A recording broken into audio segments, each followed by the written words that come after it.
We're gonna go over the trailer. We'll start on the outside and we'll work our way around. The tires have been filled to their maximum specs, but we do drop it down about 4 to 6 pounds to accommodate for the heat on the road so that they don't overexpand. So they are about 6 pounds under the maximum specs on them. This is the outside of your furnace. It's strictly for service. You don't have to do anything with it. That's gonna be for a technician. These are your stabilizer bars. They're for stabilizing the trailer. You can use them to level to a little bit, to an extent. With these, you can probably pick up the whole RV because it doesn't weigh much, but they're really more for just stabilizing it and keeping it to the ground so it doesn't move around. So basically you would level it first, then you just add a little stable just to keep it and like, you know, steady. Yeah, and if you're gonna park in an area that's very uneven, like I would, okay. We sell like a 10-pack of blocks that comes with a little pouch. You could put them on and it'll level it out. Okay, this is your outside storage compartment. This holds the door open. This is just storage. This is a window. It's also your emergency window, operated from the inside. This is where you add cable TV if you're at a park. That gets sent throughout the RV. Your cord is probably 25, 30 feet. It's 30 amp. It's self-contained in here. Close it up like this when you're done, so it keep as much water as we can out. Here's your freshwater connection. You put your water hose here and it's gonna fill up a freshwater tank. That freshwater tank operates off of a 12-volt pump inside, so you can use the sink. This is your city water connection. Your water hose will go directly into it. So this is for dry camping, or if you're at the beach, you can utilize the tank. City water, if you're hooked up, everything's just gonna be automatically pressurized. So on this freshwater, let's just say I'm gonna connect the shower. Okay. Can I leave the switch on and then rinse, pause, Absolutely. until I finish, then shut it off? Yes. The water pump, actually, when it reaches a pressure, like if you shut the valve off, it's going to reach a PSI where it automatically turns off on its own. Perfect. How many gallons does it have? I don't know for sure, but I'll find out. I think it might be 26. If I look at the tank, it's probably under the bed. Maybe anywhere from 18 to 36. If I put eyes on it right now when we lift the bed, I can tell you. I think it might have 26, I think. Okay. This is an outside connection for propane. Inside on the bed, there's a little grill. It's kind of like a flat top with a stand that hooks up directly here, and it has the hose for it. This doesn't have like a gray and a black tank to hold any sewer or liquids. So this is the drain. So if you take a garden hose, maybe a 50-footer, put it in backwards, it's just going to be soapy water, so you can just send it far off into the grass or into a sewer unit. Sink, right? Yes. Okay, gotcha. Okay. This is the outside of your water heater. This is just for servicing. This is a 6-gallon tank operated by gas. There's going to be a switch to turn that on and off. Let me open your compartment. This is your water heater. See the little light on? The little light, it just kicked on.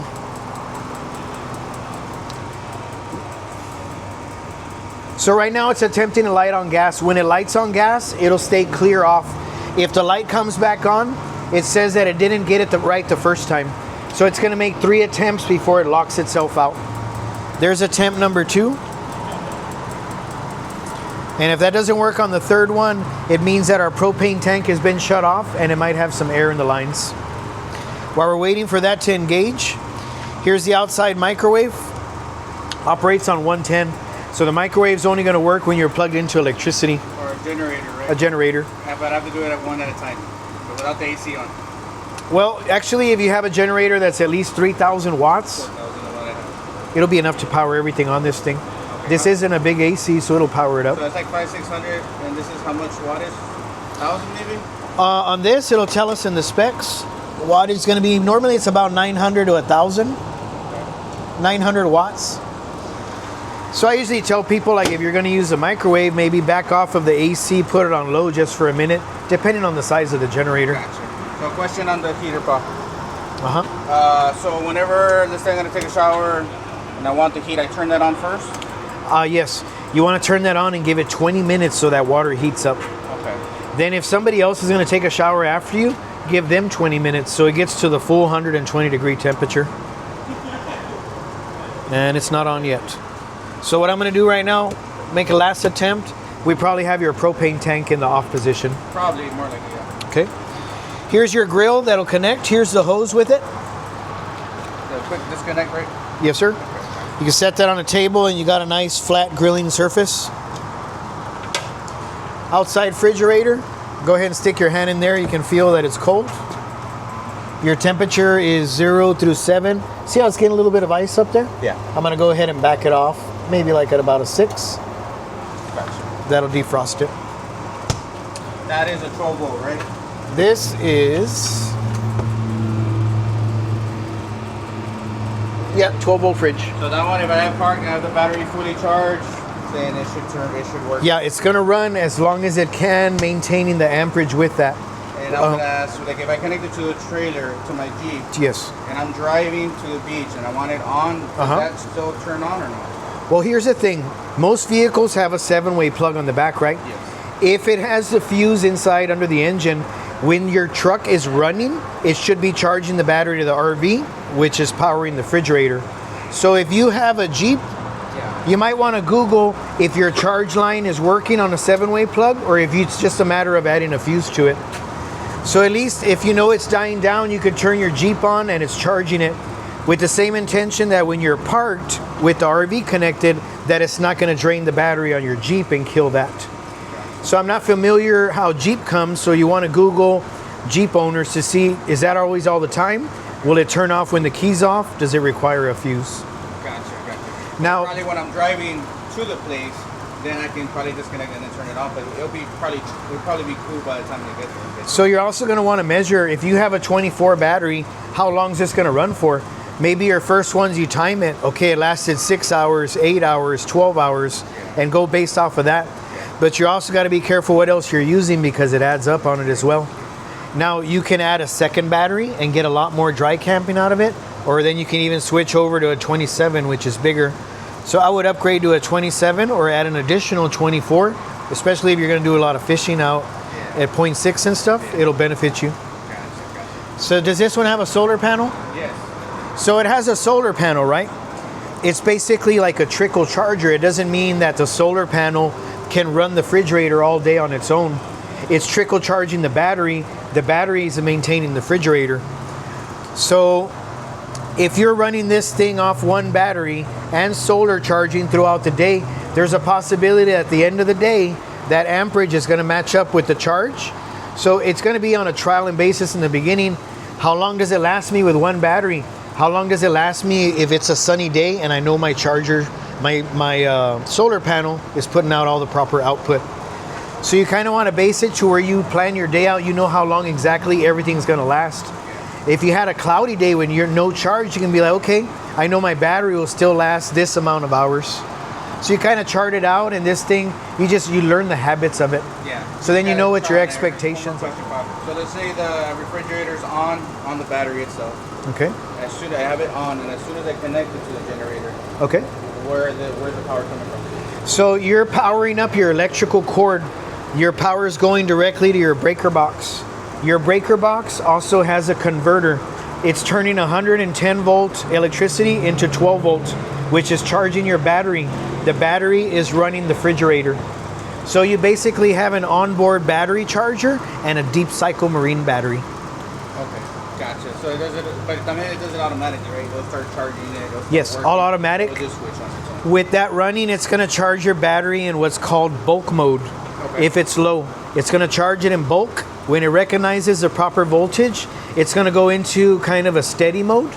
And then when it notices that you're asleep, you're not using anything, no amperage is being pulled, it kind of goes into a sleep mode. So these converters have 3 different modes that they step in. If you got a dead battery, that thing will jump up and start shooting close to 14 volts. When you're dying down, it's just giving you the basic minimum of about 12 volts before it goes to sleep. So it's not wasting unnecessary electricity. Cool. Question on the solar panel. So if I have it parked at the house, nothing connected, is it always strictly charging, or I have to turn on the switch? No switch. It's connected directly to the battery. And it also has its own board. So there's no risk of it overpowering the battery. It's got its own system to operate it. Now I've noticed even in the shade, if I park you into the shade here, you'll still receive some power, but not the full power on solar. It's not fully. So then it does. So if like it'll charge on its own. So Yes, it will. Okay, awesome. All the time. Automatically. Yeah. Now let's just say you were solar charging, but you're not there. You didn't know you left every single light on. It might just be sending enough to kind of balance itself out. So if you come back, hey, why the hell didn't my battery fully charge all the way? It's because it was also trying to keep up with appliances that were left running. Even up. Yep. Got it. Okay. Now this is just, it only has a sink back here, right? Yes. So this is a quick disconnect that pops out. I was going to recommend to you, I told the technician that worked on it, I have him working on something else. You can remove this disconnect. They sell a coily blue hose that you connect to it. Yes, I got it. So connecting that, you can basically buy, I also have a book. It's like a pop-up little tent for showering. I mean, it's going to be for one person. I think they sell bigger, but you can utilize that. You can even make a connection, hang a shower head, and now you're using your hot water. So even though you don't have a shower in here, you can create your own shower outside. And that quick disconnect is going to be a quarter, right? Quarter disconnect. Like a 1/4 inch? Yeah. I'm not sure the actual measurement. It might be a little bit bigger than the quarter, Okay. but I think I have the blue hose in stock. Worst case scenario, I think we just have to modify the end on how to hook up a shower hose to be flexible with it. Yeah, from the 3/4 to a half shower head. Yeah. Trust me, bro. My living room's full of stuff ready to go. But Did you already think about that before you purchased a it? long time. Good. I like the way you think and prep. You should see my leader. If I do the disconnect, right? Connect it, turn on how I want it, or whatever, like the spray, whatever, and leave the water pump on. I'm gonna put the tent right here. Okay. So I'll just shower. So it'll be okay on, like you said. That's exactly the way I would do it. Okay, cool. And then from there, ya cuando cabe lo cierro, pago todo, right? I already know when somebody's going to buy one of these RVs that they're as advanced as you are. A lot of times it's people fishing, dry camping, and it's just, you get very creative. When you're given this amount of space, you're going to get very creative with your ideas on how to utilize every area. See my house, bro. Same thing, bro. Same thing. But it's just, that's the thing. I've been waiting. I got everything ready, bro. I mean, Hey, I'm going to turn your propane on. That's probably why it wasn't working.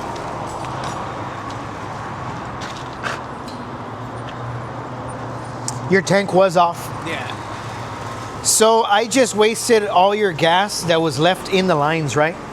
So that tells me when I try and start this thing, it's probably not going to light up on the first try. My rule of thumb, oh, it did light up. My rule of thumb, if you haven't used this in a while, and it's been in storage or something, if you turn the stove on first inside of the RV, you're going to bleed out lines. You're going to wait till the orange is out of it, and it's just strictly a blue flame. When you bleed the stove, that's going to guarantee that the water heater is going to turn on the first time, guaranteed. Because you can't see all the flame completely, but at the stove you can monitor that. It turned on right away because there's not a lot of appliances, so there's not a lot of line to be run. Yeah. So it's running now and the light is cleared. If that light comes on, it's going to tell you, hey, I ran out of propane. I'm running out of propane. I'm running out of voltage, or a huge gust of wind or water came in here, somehow found its way in there and turned off the flame. I attempted to turn on 3 times and I was unsuccessful. It goes into lockout, so there's no safety issues with gas.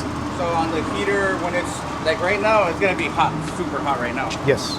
And you can do the adjustment there with the regular water or no? There is no adjustment on the water heater side. It's going to give you about 120 and up. Even more if you have your city water inlet in the sun where it's exposed, where it's going to get the sun temperatures. So you can control it from the faucet. Now, because these temperatures reach 120, every little adjustment makes a big difference. So if you find your right setting, you can take your shower head and shut it off at the head, and you've now locked in the operating temperature you want. So if you have a child that's going to take a bath, you don't want them to get burned, or somebody doesn't know RVs, you're going to switch your shower head and it's going to go to the last temperature you had. Okay. It's kind of a little safety thing. Awesome. Because kids can get burned very easily with the water heater. Yeah, because it was awesome. 120, it's going to scold you. And that flame is freaking hot. Yeah, it is. So this one, I'm going to close this up. We sell mud dauber screen protectors inside. I would put one over this section. A mud dauber is the wasp that leaves a mud nest behind. Have you ever seen those? Oh, the little thing? Yeah, of mud. they like to leave it right where the pilot assembly's at. So if it's in storage, they'll find their way through here, they'll place their nest there. If you buy that, it's a one-time thing. It's about anywhere from $13 to $28. It just leaves it maintenance free where you don't have to worry about a wasp getting in there and placing the nest. It's difficult to get into the gas chamber and clean it out, but if you prevent the wasps from getting in there, even better. You know, all the pheromones, they keep going and going and going. Now your roof is sealed, probably good for a year. The sun's gonna get to it, it's gonna weather it down, hairline cracks or pinholes. You wanna inspect it. I'm supposed to be telling you to check it every 3 months. I check mine every 6 months to a year. I'm the one that does it. When I need to touch it up, I buy one tube a year for about $14. I lay it on thick so that now I know, okay, I don't have to check it in 3 months, I laid it on thick. But I do recommend every 3 months. It's better to spend a tube once a year for $12 to $14. If you skip a year and get water in, you've now ruined your investment. It's possible to get rainwater inside of the attic, areas you can't reach, algae, protrusions growing out. What is the name of the sealant? It's Dicor self-leveling lap sealant. So if you use roof sealant, it's for the top and it bonds to your roof material. A misconception people do is, hey, I had a leak, I just bought a tube of silicone and I slapped it on there. Since the roof is made of rubber or a PVC, the silicone doesn't stick to it. So in a couple months it's gonna come off and water's gonna re-enter. So you always wanna use the right lap sealant for the right material. Gotcha. Silicone is for the sides, roof sealant is for the roof. For that sealant that you retouch, do I touch where the welds are at from the... You're looking for, like, let's just say you have sealant right here. Yeah. If I got a pinhole here, but everything else is still good, I want to remove the loose stuff. I want to clean it with like adhesive remover. Touch it up, remove any loose debris. You can silicone over it and conceal it to make it match. Or you can take the whole route and do the whole thing if you know that you're not going to like the weld or your seam on the silicone. So my guys, I tell them if it's used, they only paid for a touch-up, touch it up. If they pay to reseal it, you remove the whole thing, you do a nice brand new bead all the way down. Do you guys do that service here? Yes, we do. How much Well, if you come in 6 months, I'll give you a courtesy inspection of 1.5 hours for free. If we find anything out of the spectrum that requires repairs, I'll send you an estimate. If you come in 6 months, you have a year to find everything wrong with this trailer. I'd prefer you bring it in before that year's done so we can submit it under warranty, get it approved before that year is completed. When the year's completed, everything else is going to have separate warranties, such as the water heater is either going to have a year or 2 years. The AC might be 2 years, the fridge 2 years. So the 1 year is mostly cosmetic and everything. When that dies down, you have your appliances, which might be up to 2 years. After that, you can purchase an extended warranty, which will cover everything on the RV. Mechanical defects, they just won't cover stuff that was failed to maintain, wear and tear items. If you never seal your roof and try to do an extended warranty, well, they're obviously not going to give you a new roof if you never inspected those sealants every 3 months. That makes sense. Yes, sir. That makes sense. Yeah, aparte, after the whole year, like if somebody wants to come and, hey, can you check this for me? How much does that charge or what? Well, we're at $2.19 an hour. If you bought it here at my dealership, you're going to get a discount on it. If you recommend a friend, you're going to get a discount on it. But we kind of base it on the jobs that are coming in. I mean, not everybody has money in their pockets or can afford the $2.19. So we work with what we have. We're fair on stuff and we help people out.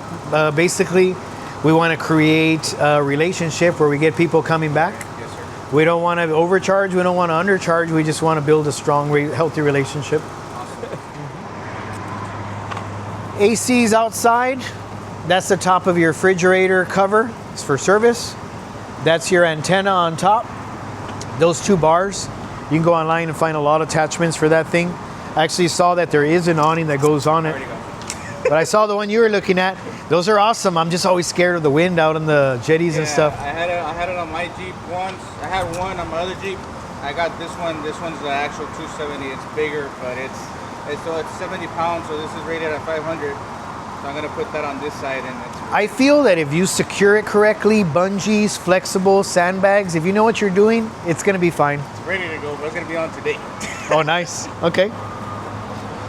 Here's outlets for outside. You have a GFI located here. If somehow you had it open, rainwater got in it and tripped it, you have a reset button right here.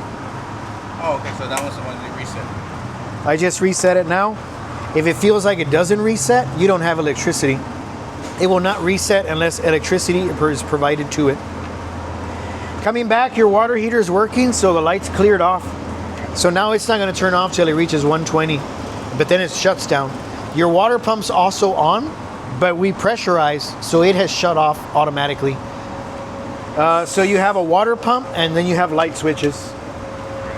So whenever the heater is on, it reaches to that temperature and shuts off. It shuts off, and you can still run the heat because it stays at that temperature. And so then if it detects that it goes too cool, it turns on again or what? Let's imagine you're jumping in the shower.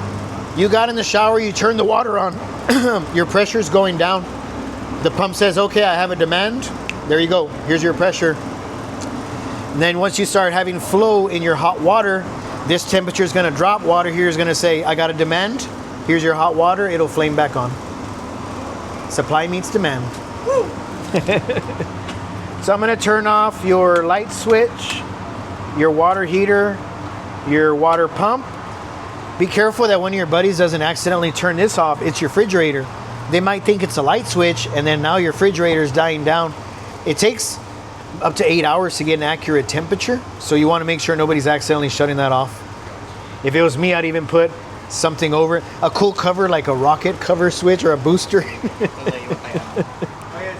this one, like that one, I'm gonna connect it to like a little cable, and I do a quick disconnect, right? Yes, sir. Just like an air hose, it's gonna plug in, gas is on. It's not gonna give you gas until you plug into the unit. So then it's gonna plug into your unit. The only thing that turns it on is when you actually turn the gas valve. Now you can also take this, if it doesn't work, you can buy some fittings, but I've seen customers that this already has a built-in regulator, so they're adjusting these to run their Blackstones behind their RVs. So they got these big old Blackstones, some smokers. No, not smokers, just the regular ones that shoot gas. So I mean, you can apply your own fittings, and there's a built-in regulator, so you can technically add more things to it. A little campfire. Tortilla warmer, beans. And that's provided by SUNRAY, right? Yes, that came with the trailer. All right, we don't have a lot of room in here. I can jump in and you can kind of stand in the doorway and I'll show you stuff. This is storage all the way around. There's your bed. This vent cover, you pick it up manually. Hit the button. That's your vent. Now, if you notice here, they don't come with it, but we sell a vent cover. It's called like a shark fin. It's a Max Air vent cover.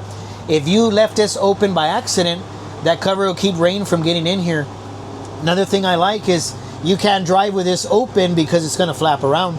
So if you had your cover and left this open, when you get to the island and open your camper, it's going to be more in the 80 to 90 degree range instead of over 120 degrees inside here. So it's going to make it fresher, so the AC doesn't have to fight so much to meet the required temperatures. Smoke detectors up on the top. You got some USB ports on the wall for charging your cell phone. This is your furnace. It's an analog. If I turn this sucker to the right, it just kicked on.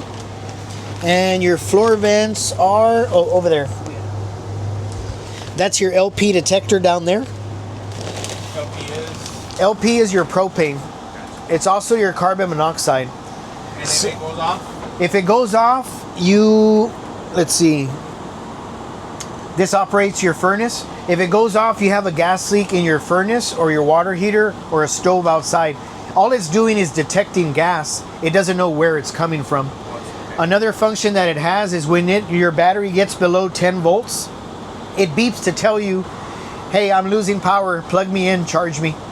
It's not saying that, but it's a good alarm to tell you, hey, I thought I was charging, but I'm not. That thing just telling me that I have low voltage or I'm getting a 10 volts. At 10 volts, stuff starts to do erratic stuff, and then you start popping fuses from low voltage.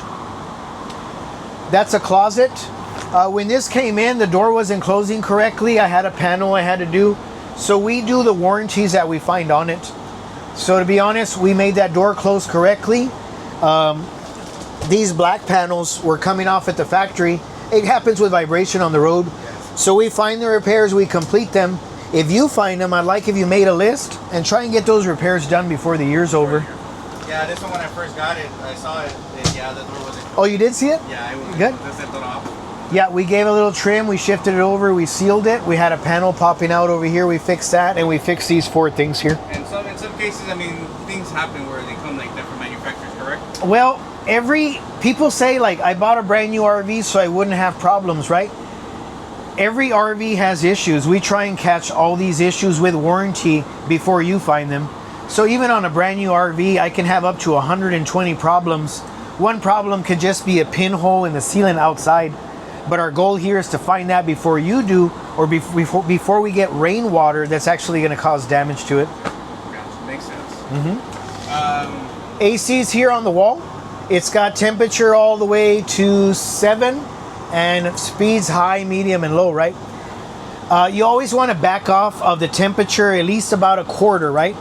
If you put it all the way on 7 and this thing never meets the temperature that you're asking for because it's just too hot and the humidity, the atmosphere, everything, it'll turn into an ice block like any refrigerator or any air conditioner would. Like if you set the temperature in your house to 50, it's not going to cool any faster than if you set it at 69.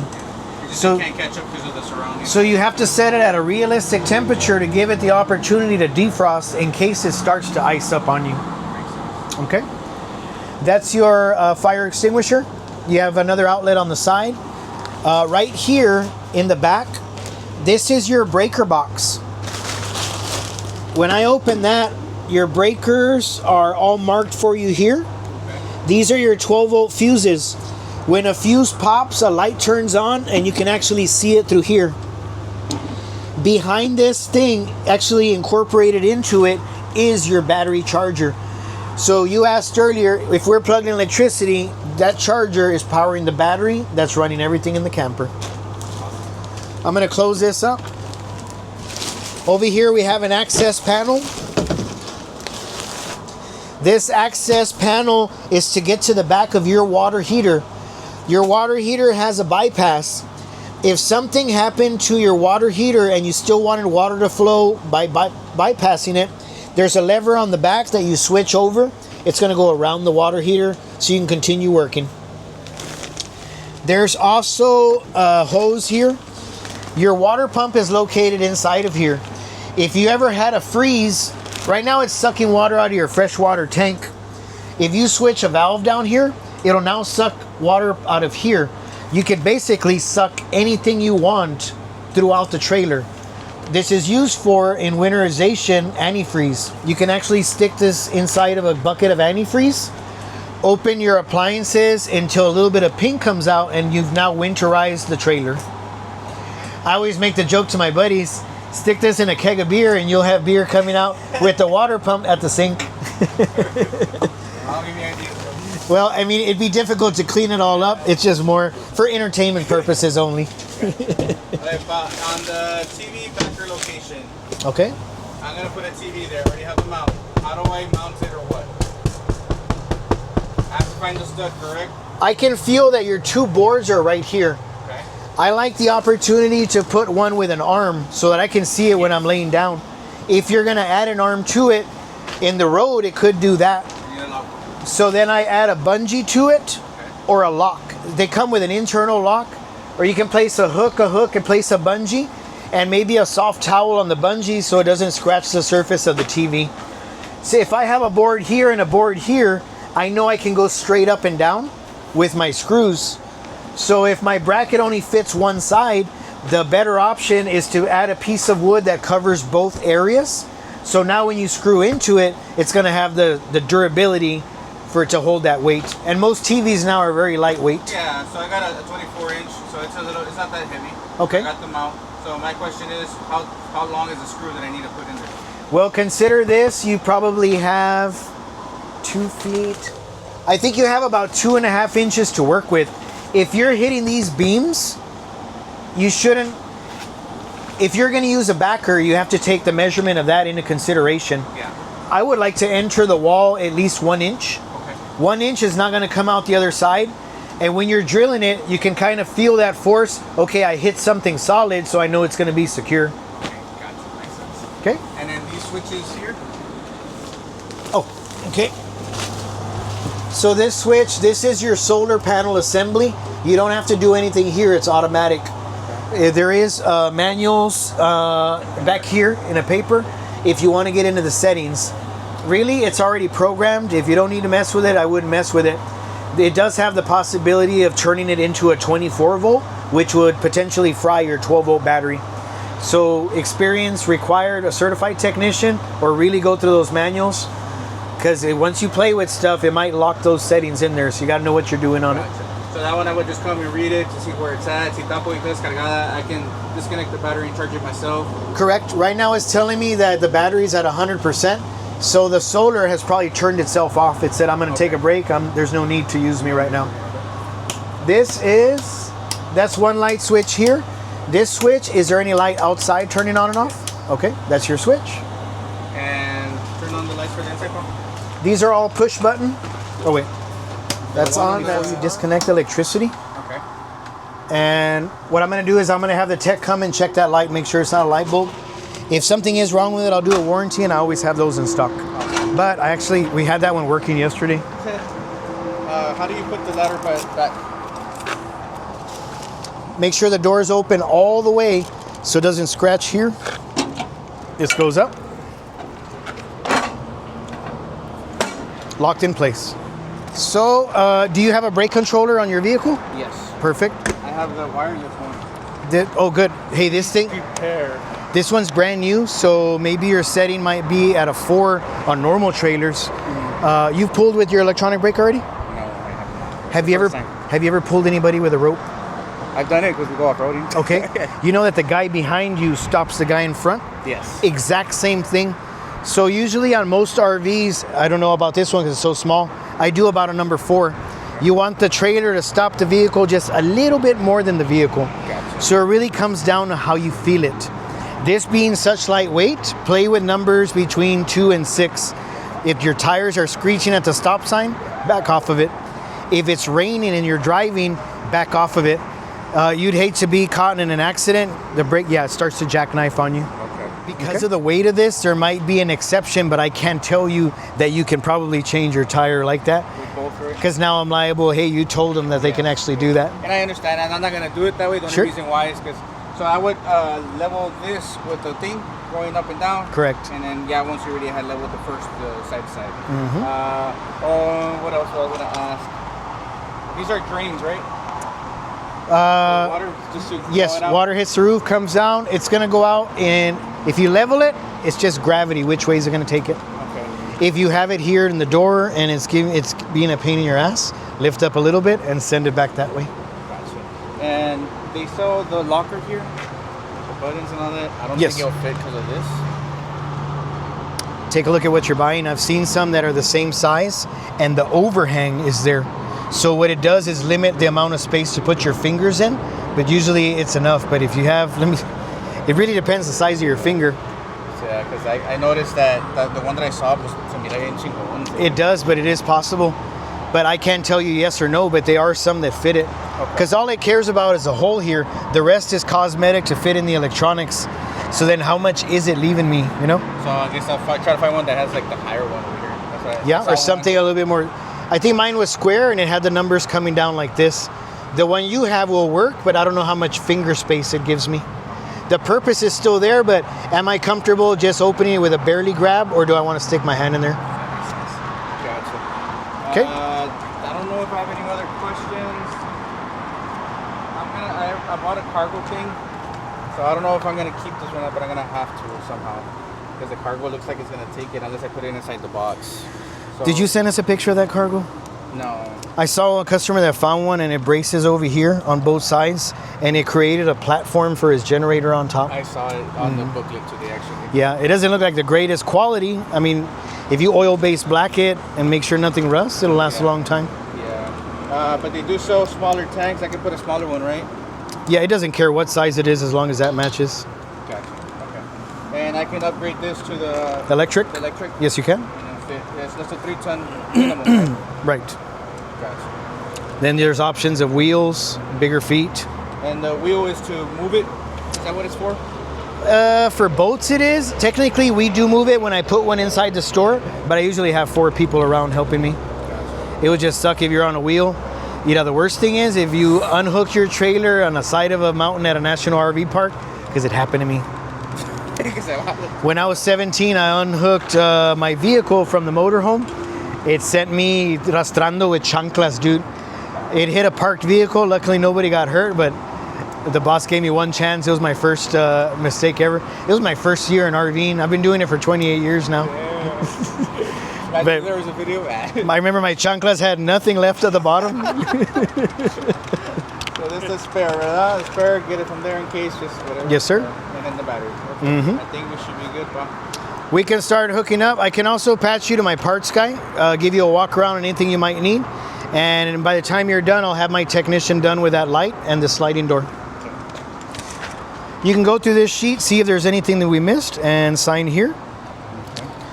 And most of this, what I scratched out didn't apply to your trailer. Gotcha. I thank you for that. No problem, man. I really appreciate it. Yep. Last question before I bought a backup camera.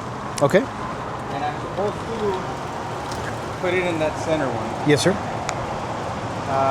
These lights only turn on whenever the lights turn on. Correct. Right? Yeah. That's your trigger switch. Because they didn't give you an on and off switch here. Okay. Now, what if you want to use it 24/7, you know? Yeah, unless I can maybe... I got a 12 volt source right here, right? Yeah. What I would do if it was mine is pop this panel down, Okay. try and create a 12 volt source that's constant, run it through the light, drill something out. So what if I'm asleep in here and I could check my camera that's aiming at my fishing rods? Ooh, I just got you. Gotcha. Or for kind of like security. So the other thing I was thinking is maybe just buy a little battery, put it somewhere, I don't know, maybe in one of these, and maybe run it at the front, I don't know, run the wire, and then have a little switch on and off whenever I'm going to use it. También. Yeah, but I was just wondering because, I figured that's going to be the on and off. What if you took from here and drilled straight through the roof? If you had a plate that's waterproof and then added lap sealant, your 12 volt source is up there, and now you can use it for watching down on this area and adjust it to other areas when you're driving. Do you have that sealant? Yeah, I'll probably lap get sealant. one.